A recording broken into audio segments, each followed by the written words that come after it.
Here is the finished Claude widget on an Android home screen. It gives you a large chat shortcut, plus visible camera and voice buttons.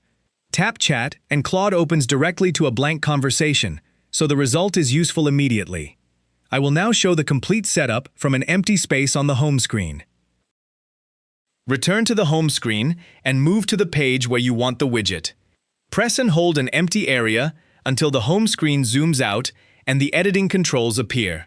Along the bottom, tap Widgets.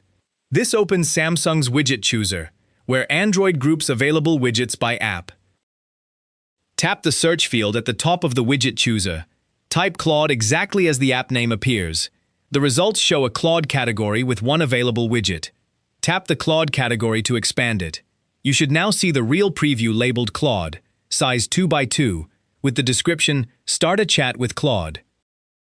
Tap the Claude widget preview once.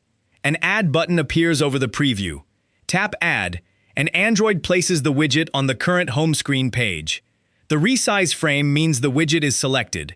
Its actual controls are already visible. A wide chat button above separate camera and voice shortcuts.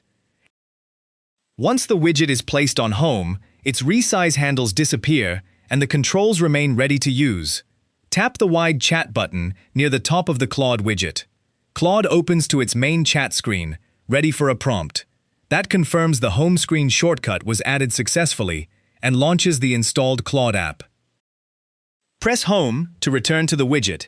To recap, press and hold a home area, choose Widgets, search for Claude, expand the Claude result, select the 2x2 preview, and tap Add.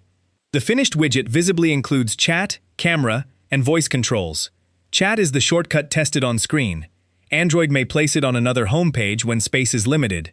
If this helped, like the video and subscribe for more Android tutorials.